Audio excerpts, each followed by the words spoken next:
Hi, I'm Jenny, and today I'm going to talk about Langston Hughes' book, Not Without Laughter.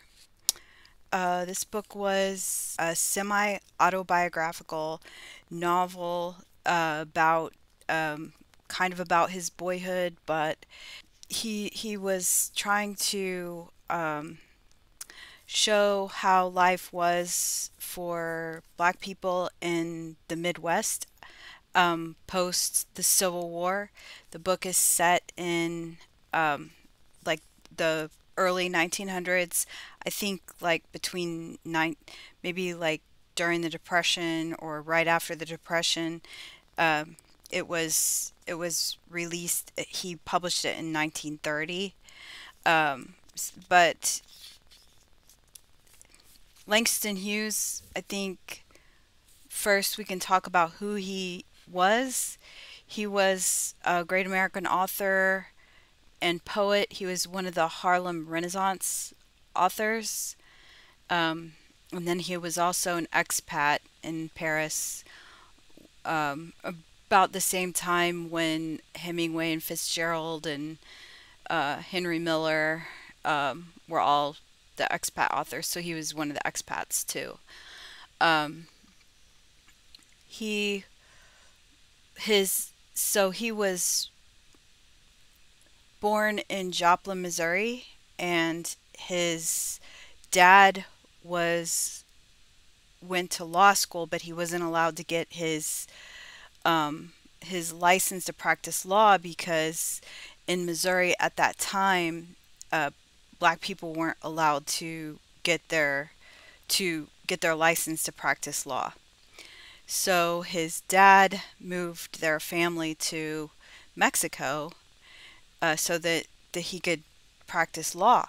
And his mom hated Mexico, so she moved him back to Missouri, and they lived in I think Kansas City with his grandma, and then his mom actually ended up leaving to go look for work, and so his grandma raised him part of his childhood. So that's kind of the storyline of this book. The book is um, although I think the boy in the book, Sandy, he's more poverty stricken than Langston Hughes actually was in real life. Langston Hughes came from a very well known family. His uncle was John Mercer Langston. John Mercer Langston was the,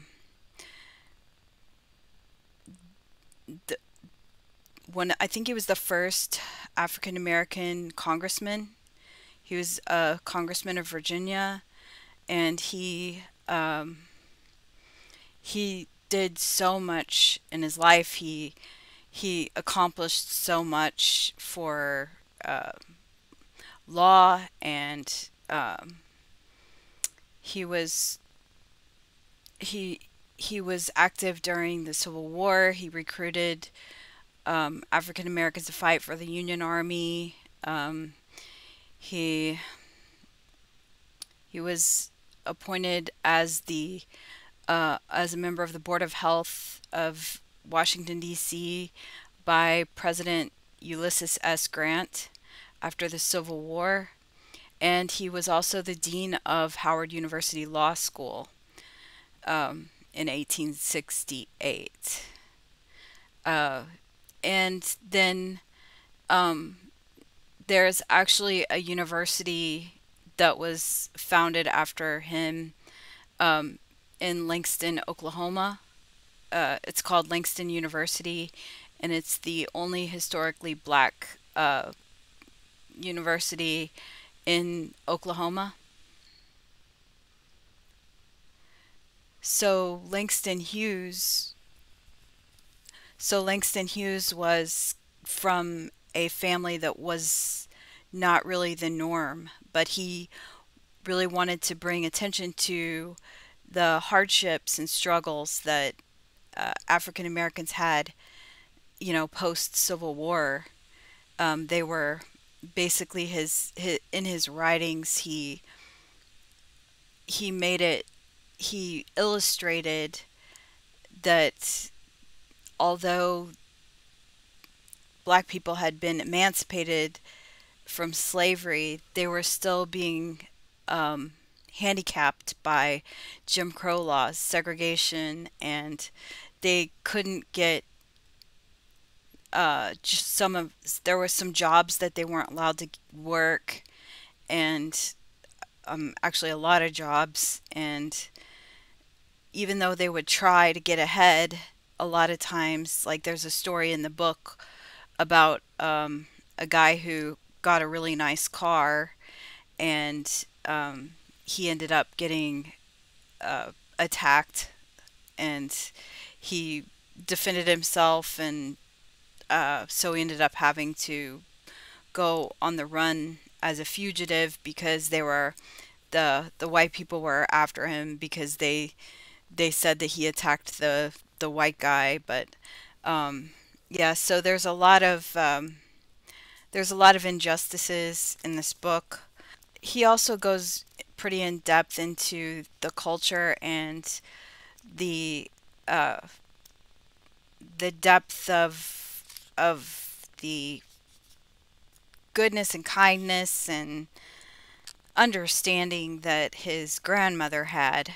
Um, his grandmother.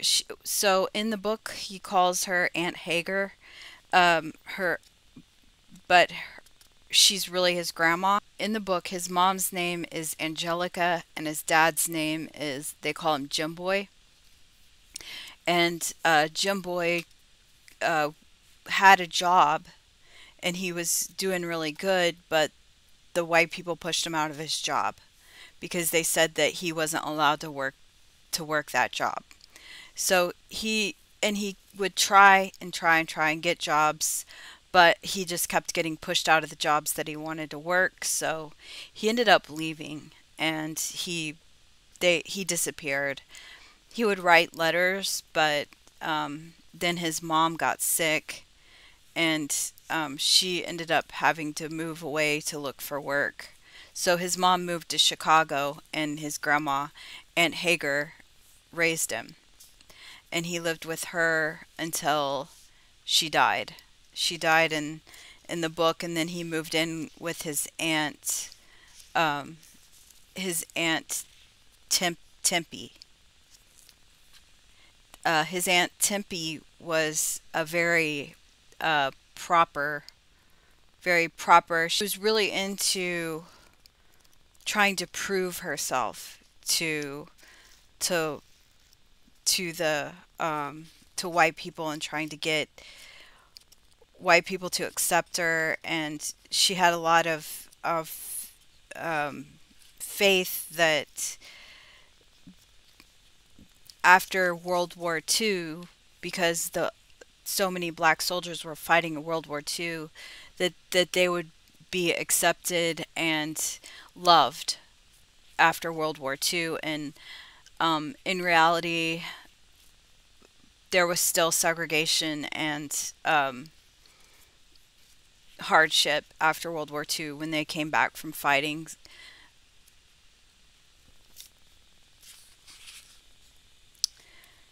But there were some excerpts in the book that I wanted to go over. So when he was a boy, he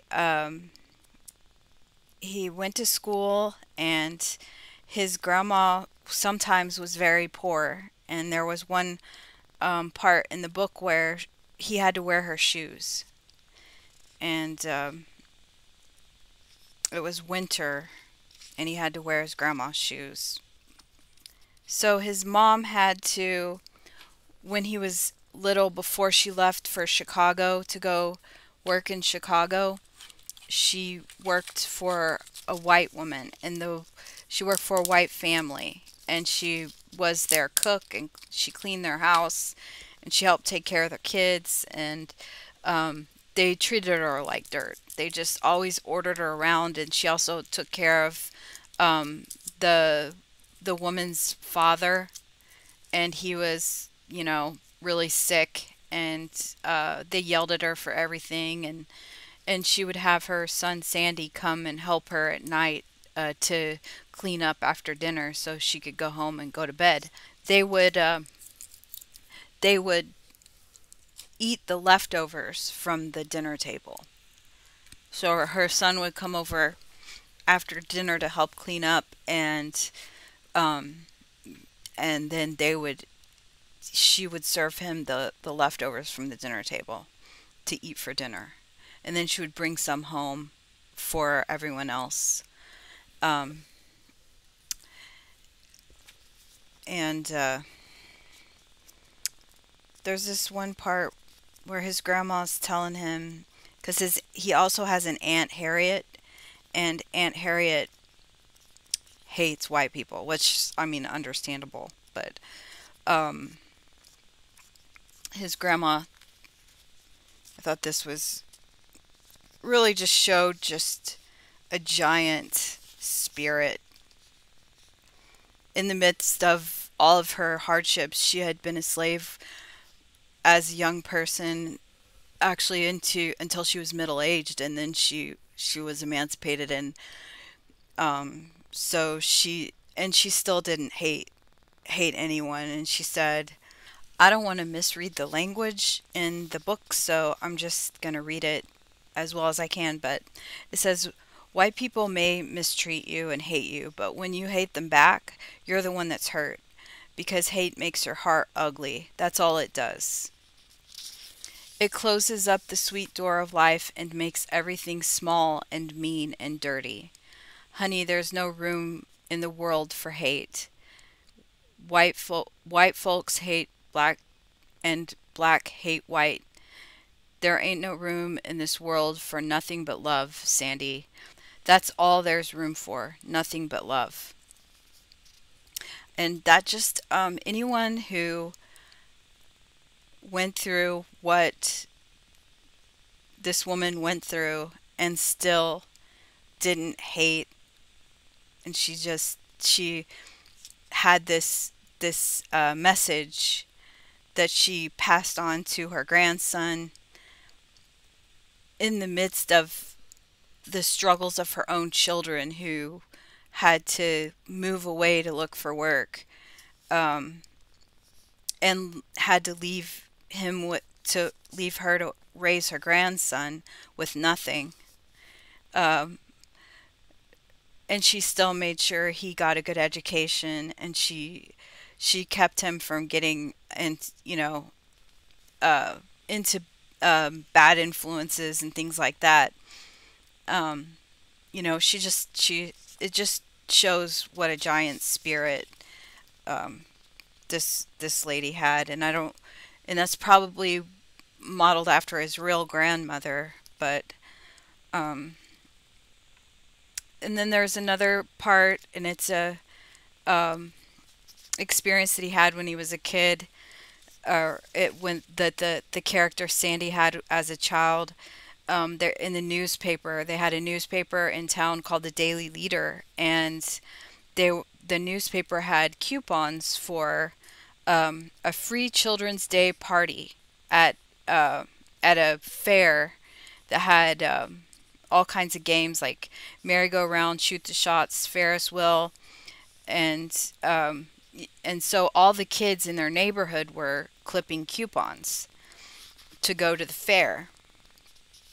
And they when the day came to go to the fair, all the kids went there. There were crowds of children under the bright red and white wooden shelter at the park entrance. They were lining up at the gate, laughing, merry, clean little white children, pushing and yelling and giggling amiably. Sandy let Willie Mae go first, and he got in line before her. The band was playing gaily inside. They were almost to the entrance now. There were just two boys in front of them. Willie Mae held out her black little hand, clutching the coupons. They moved forward. The man looked down. Sorry, he said. This party's for white kids. Willie Mae did not understand. She stood holding out the coupons, waiting for the tall white man to take them. Stand back, you two, he said, looking at Sandy as well. I told you little darkies this wasn't your party. Come on, next little girl, and the line of white children pushed past Willie Mae and Sandy going into the park. Stunned, the two dark ones drew aside.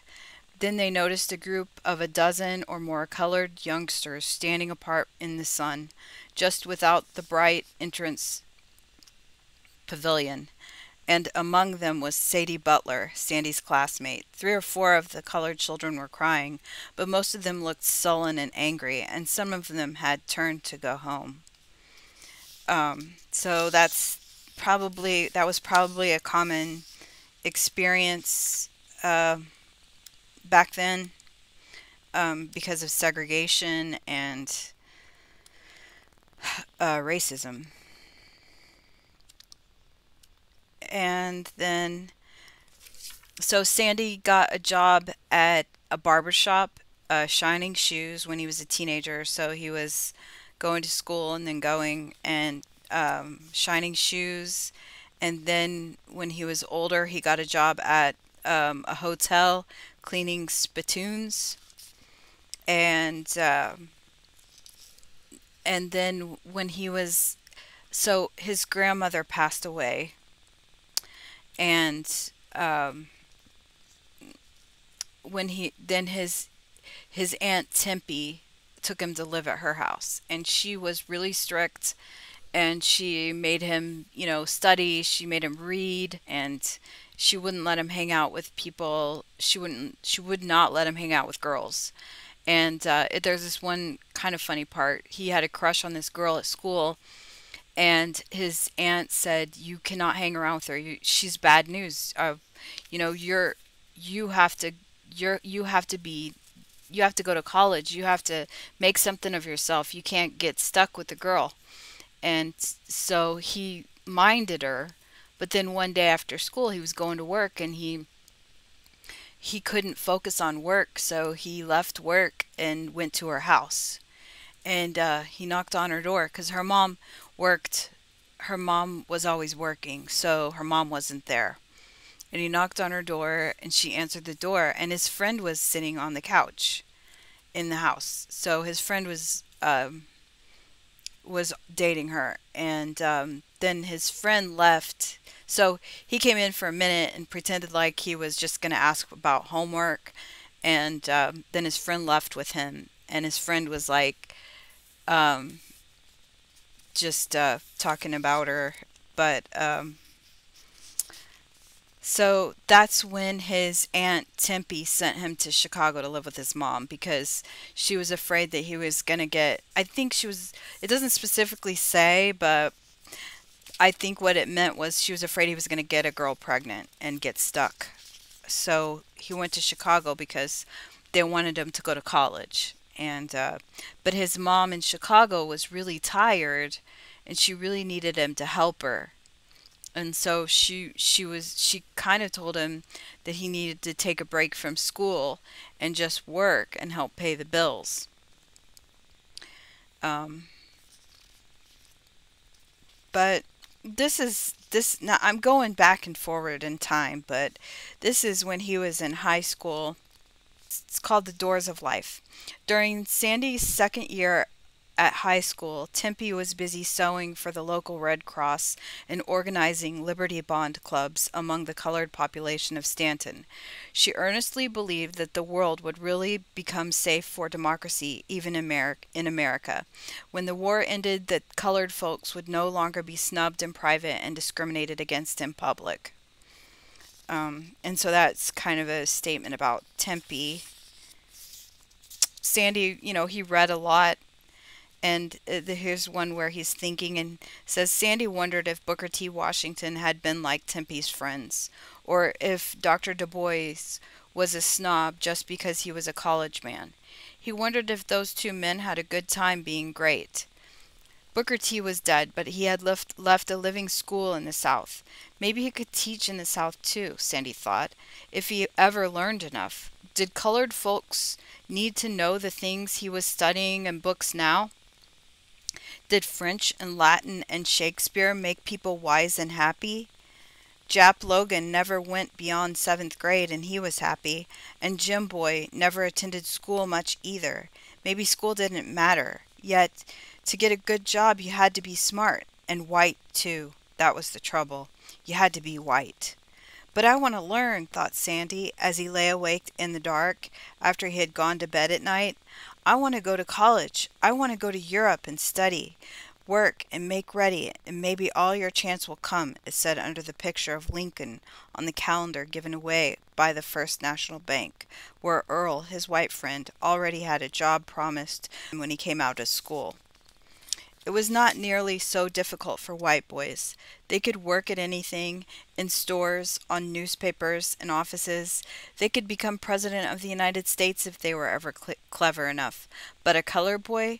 No wonder Buster was going to pass for white when he left Stanton. So that was one of his friends was gonna, was said he was gonna leave and pass for white and marry a white woman, so that his kids wouldn't have be discriminated against. Um, and then this is when he gets to Chicago. So his mom wrote him a letter and told him to come to Chicago, but really it was in the letter it says it was between her and Tempe was concerned and thought that it was time for him to go live with his mom. And this describes when he gets to Chicago and how different it is from where he lived in Kansas. Uh, it says, no trees, no yards, no grass, just as he had known at home, but yet, on the other hand, no bigness or beauty about the bleak warehouses and sorry shops that hugged the sidewalk. Soon, however, the street began to take on a racial aspect and to become more darkly alive. Black people leaned from windows with heads uncombed or sat fanning in doorways, talking in kimonos and lounging in overalls, and more they became part of the passing panorama. This is State Street, said Angie. They call it the Black Belt. We have got to get off in a minute. You got your suitcase? So that was when he was going to his mom's apartment. And so his mom picked him up from the train station, and they rode the trolley to where they got off to walk to her apartment. And then when they got to her apartment, she had to go back to work. But when she got off work, she took him out to eat. It says, that evening, as a treat, they had supper at a restaurant, where Angie picked carefully from the cheap menu so that their bill wouldn't be high. But don't think this is regular. We can't afford it, she said. I bring things home and fix them on an oil stove in the room and spread papers on the trunk for a table. A restaurant supper is just in honor of you. So, yeah, that's how his mom had been living. She didn't even have a stove or a table.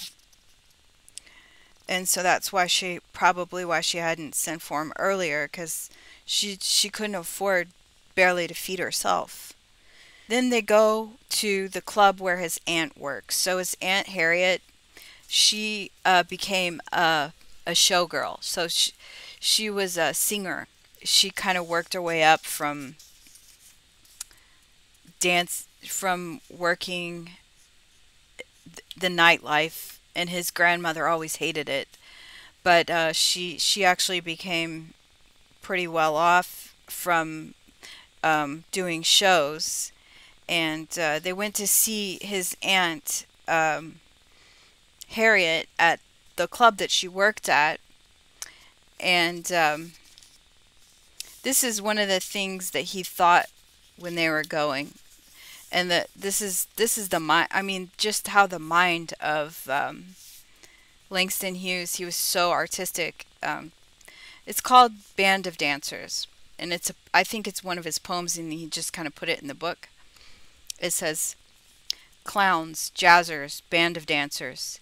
Harriet, Jim Boy, Aunt Hagar, a band of dancers. Sandy remembered his grandmother whirling around in front of the altar at revival meetings in the midst of other sisters, her face shining with light arms outstretched as though all the cares of the world had been cast away.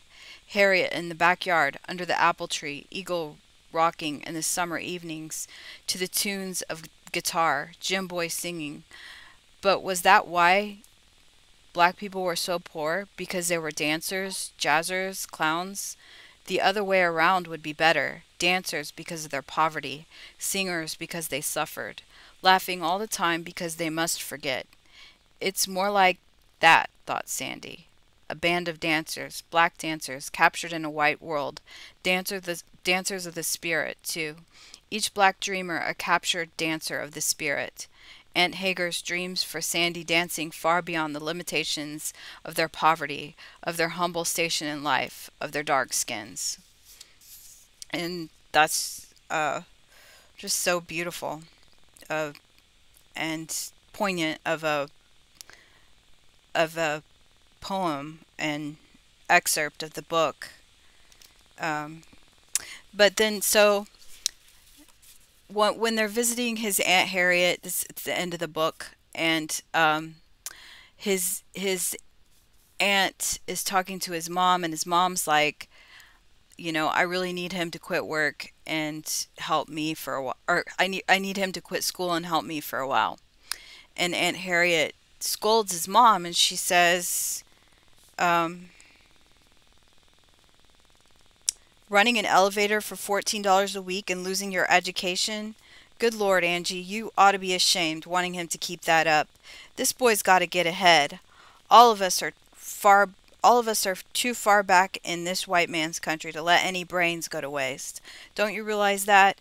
You and me were foolish, all right, breaking Mama's heart, leaving school, but Sandy can't do like us. He's got to be what his grandmother Hagar wanted him to be, able to help the black race, Angie. You hear me? Help the whole race. Then she says that she's going to start giving him what he would make at work, and so that he can stay in school. And that's the end of the book. But I thought this was interesting. There's a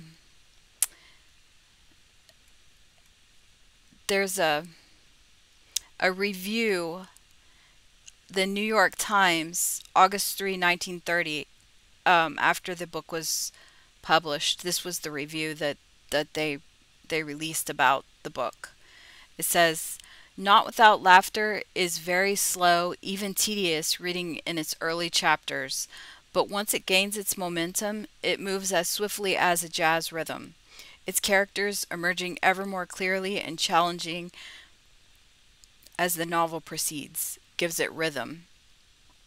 Every character in the novel, it can be said, with the exception of Tempe and Mr. Siles, is a living challenge to our civilization.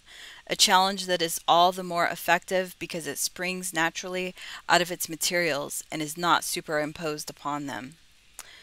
So that's I think that it was a it was a good review, but it was also you know probably a little too critical, because I didn't think that it started out tedious, but I just thought that review was interesting and important, probably. But